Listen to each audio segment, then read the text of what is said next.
What's up? My name is Dan Shapiro in Troy, New York. This is my vehicle. Her name is Big Bertha.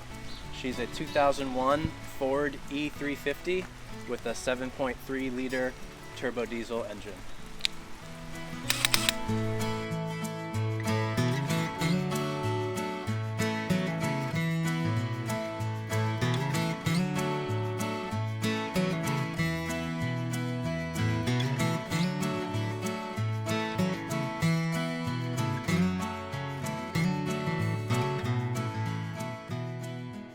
My name's Dan Shapiro. This is my van, Big Bertha.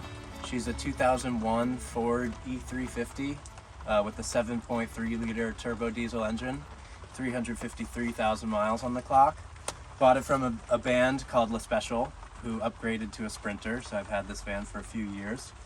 So I'll take you through some of the stuff I've done to it. Alright, so did some customizations to the van. I got a little Yeti cooler set up, a fold down tray up front. I got a little power inverter that's run off of an auxiliary battery. It's mounted underneath, and I got just a deep cycle battery. And I do tiny van concerts, so between this van and a trailer I basically have a portable stage, backline, and sound system that's all run from this power system.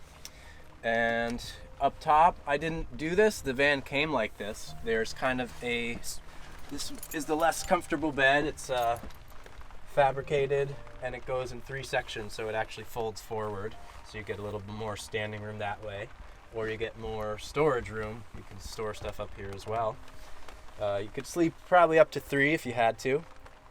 And then I also built kind of the more comfortable Murphy bed with some fold down legs. You got a little fold down desk, and it kind of, this is a Nectar mattress, I believe, so it's kind of a little bit thicker. Originally I wanted it to fold flush, but a little more comfortable that way.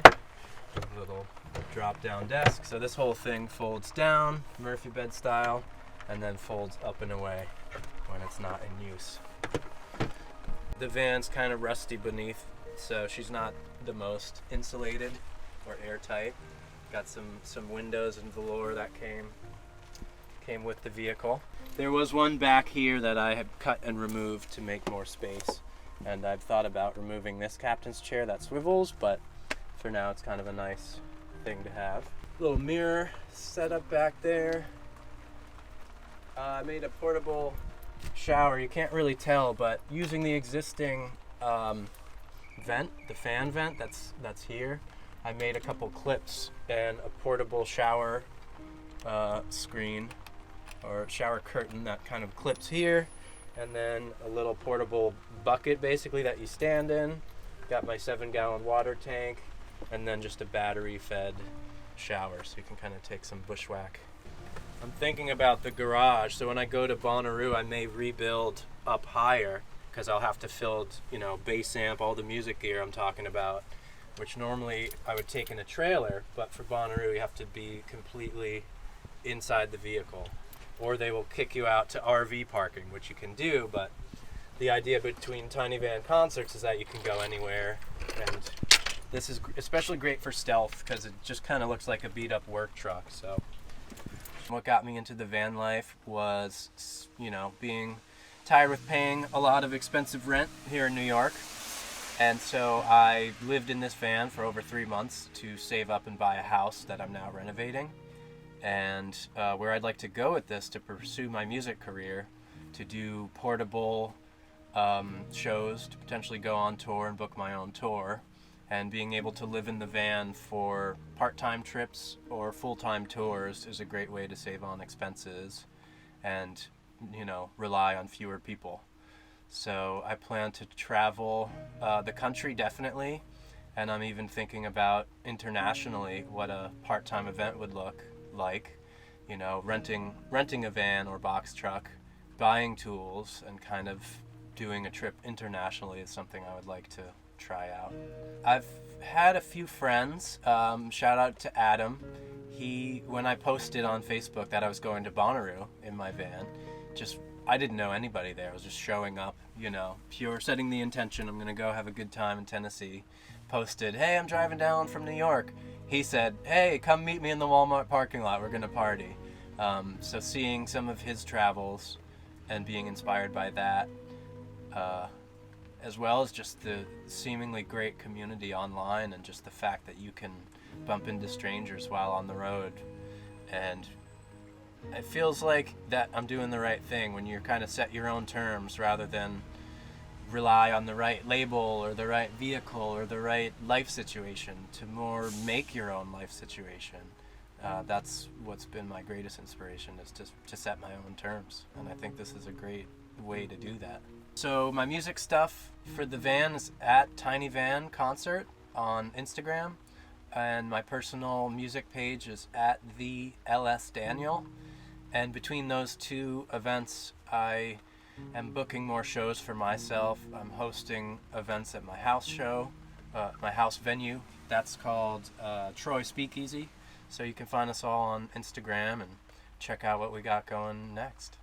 Living through the pandemic, the van life is also a great way of like going on your own vacation, getting your own headspace.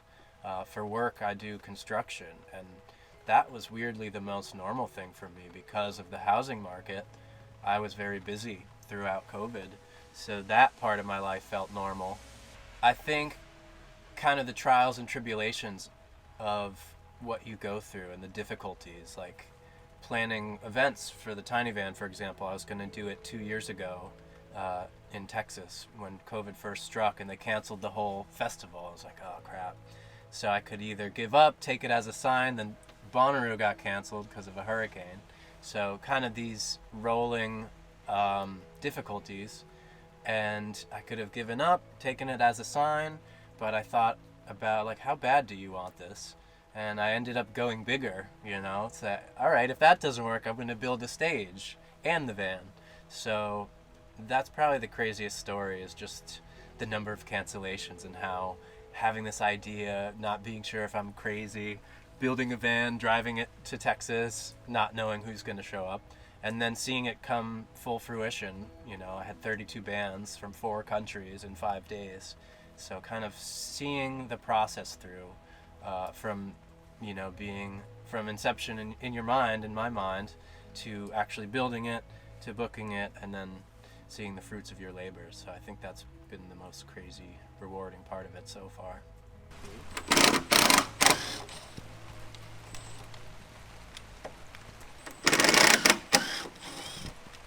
So this is the Tiny Van trailer. It's built on a modified and welded truck frame, so it's pretty heavy duty.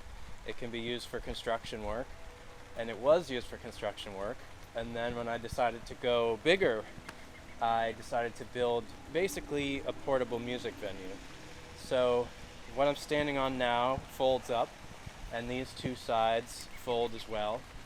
So when it's in transportation mode, you can keep gear in it, you can seal it off, and then when you get to the music festival or wherever, fold it down, drum kit, bass amp, guitar amp, portable PA, and a mixer powered by the van. And basically you can accommodate a full rock band up here, a DJ, hip-hop artists. So that's the idea behind this, is to accommodate a variety of acts and be able to take it remotely wherever you want to go. Have you taken it anywhere yet? So the first place was in Texas, South by Southwest. So was it Austin? It was Austin, yeah, Austin, Texas. Noise ordinance-wise, we got kicked out of one park, found another park, and they let us no problem in the parking lot. So anywhere with an asterisk, because if it's remote, you got to be able to get up there. I wouldn't want to take this up a mountain or off-roading currently, maybe with a different vehicle. So we got 4x4 frames, we got mounting for electrical, fold up windows, fold down. I got a portable Tiny Van sign that I made out of scraps. I try to use recycled lumber. A lot of this was from leftover jobs.